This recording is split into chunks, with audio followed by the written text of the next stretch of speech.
Buenas noches para todos. Mi nombre es Roxana Montaño Díaz. Este video está realizado para el fin de presentar el trabajo final de la materia de semiología para la tutora Natalie Umaña de la Universidad Nacional, abierta y a distancia.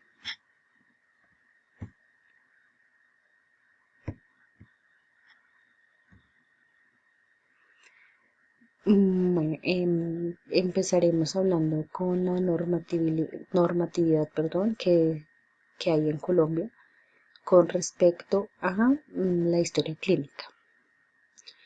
Entonces, primero hablamos de la resolución 1995 de 1999, donde indica por lo cual se establecen normas para el manejo de la historia clínica. Este es un documento de vital importancia para la prestación de los servicios de atención en salud y para el desarrollo científico y cultural del sector. Por otro lado, hablamos de la Ley 23 de 1981, centrándonos en el capítulo 3, artículo 34, donde indica: la historia clínica es el registro obligatorio de las condiciones de salud del paciente. Es un documento privado sometido a reserva que únicamente puede ser reconocido por terceros, hablando como tal de los médicos tratantes, con previa autorización del paciente o en los casos previstos por la ley. Bueno, como es el tema central del video, hablaremos de la semiología, siendo esta la ciencia que permite identificar en diversas patologías los signos y síntomas que se pueden presentar en diferentes sociedades o según el medio ambiente en el que habiten las personas. Los términos que más se reconocen en esta ciencia o para el estudio semiológico, entonces hablamos de los síntomas, que son demostraciones que refiere un paciente al consultar al médico. Los signos son manifestaciones objetivas que pueden encontrarse en un paciente y que el mismo paciente puede apreciar. Hablamos de enfermedad, que es el conjunto de signos y síntomas que obedecen a una causa única. La fiebre también es un concepto muy conocido, pues es el aumento de la temperatura corporal dependiendo de la enfermedad. Hablamos del diagnóstico, es la calificación que da el médico a la enfermedad. La anamnesis es el conjunto de datos básicos del paciente recogidos en la historia clínica. Y hablamos de antecedentes, que es el registro de relaciones familiares en pro de la causa de las enfermedades. Bueno, la historia clínica, pues es el elemento que se utiliza actualmente, digamos, de manera electrónica en diferentes centros de salud para hacer el registro clínico de la enfermedad de un paciente al transcurrir el tiempo. La historia clínica, bueno, yo la dividí en 4 o 5 pasos, pues digamos abarcando todo lo que se debe enmarcar en la historia clínica.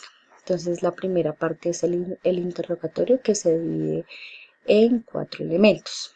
Entonces la primera pues está en la presentación mutua, que se hace de manera escrita, entonces indicando el nombre del médico que trata y el nombre del paciente completo. Pues ahí es cuando se deriva a la toma de datos generales. Entonces ahí hablamos del nombre completo del paciente, del número del documento, de el teléfono de contacto, de la dirección de residencia y demás. El tercer elemento es el registro de motivo de consulta. Entonces, pues se hace, digamos, de manera escrita lo que el paciente refiere como síntomas al momento de consultar o que viene presentando días previos a la cita médica. Se habla de la enfermedad actual, pues se escribe como el mismo paciente la describe, se incluye aquí los antecedentes familiares, la historia social, la historia médica previa que tenga el paciente. Podemos hablar de los hábitos que maneja, qué hábitos que tiene el paciente actualmente que puedan interferir en la enfermedad o en la patología que presenta en el momento.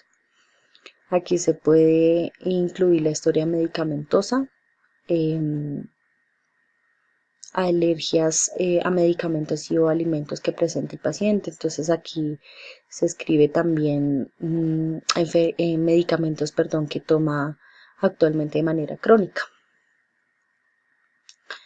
Después de la parte del interrogatorio se hace la revisión por sistemas. Entonces el médico indaga al paciente sobre el funcionamiento de los sistemas del cuerpo, evaluados desde la cabeza hasta los pies. Después de allí viene el examen físico.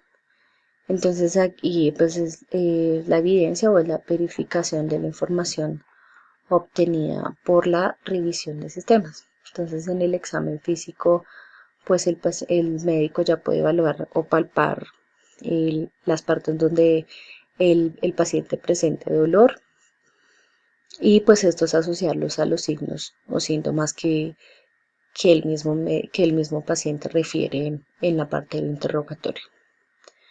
Ya después de haber hecho un examen físico, digamos, más especializado y la revisión por sistemas, entonces viene la parte del diagnóstico, que es la calificación que da el médico a la enfermedad según los signos y síntomas que advierte y las ayudas diagnósticas en las que se apoya. Entonces, en las ayudas diagnósticas podemos incluir los exámenes de rayos X, de imágenes diagnósticas, resonancias, TAC, exámenes de laboratorio, exámenes al corazón como electrocardiogramas, ecocardiogramas y demás. Después hablamos del pronóstico, que es el juicio que forma el médico respecto a los cambios que pueden sobrevenir durante el curso de la enfermedad. Entonces son los síntomas que puede presentar el paciente, digamos, al tomar algún medicamento o al realizar algún examen. Todo eso debe quedar registrado en la historia clínica. Y por último está la evolución, que es el registro del desarrollo de las condiciones del enfermo en el transcurso de los siguientes días o semanas. Ahí se deben incluir los exámenes paraclínicos, los tratamientos y procedimientos no invasivos. Igual al final de la historia clínica, pues debe venir firmada con el número de cédula o registro médico del paciente, del médico tratante. Los métodos exploratorios, entonces primero está la inspección, que comienza cuando se ve al paciente por primera vez. La atención se centra en el aspecto general de la persona, su actitud, cómo se comunica y se establecen aspectos con el familiar que lo acompaña. Entonces ahí pues se indaga cómo es los hábitos o la manera de actuar del paciente en su entorno familiar. Después está la palpación. Con los dedos el médico debe palpar el cuerpo del paciente con delicadeza para obtener información como textura, humedad de la piel, temperatura, desencadenamiento del dolor al ejercer presión. La percusión. Percutir es dar golpes. Estos a su vez producen sonidos que son audibles y vibraciones que son palpables. La percusión se divide en directa, cuando el golpe se aplica directamente sobre la superficie que se examina, indirecta cuando se apoya el dedo medio para ejercer presión en la articulación o parte del cuerpo afectada.